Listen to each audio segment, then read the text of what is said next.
How to add and set background image in Google Docs. Hey everybody, welcome back to our channel.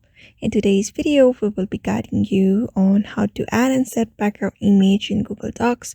So without any delay, let's just get started.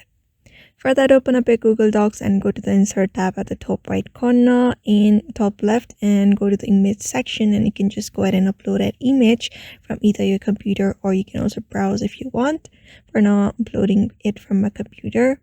So I'm just going to go ahead and select up a picture from my device and go ahead and click on this open, and it will be automatically added on the Google Docs.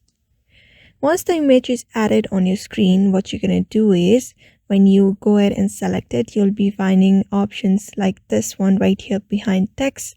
You can just go ahead and select that option, the fourth one, and when you place this image under and text, it will be set as a background image.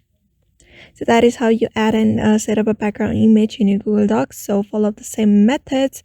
So therefore, I hope this video was helpful to you, and thank you for watching this video, and I will see you in the next video.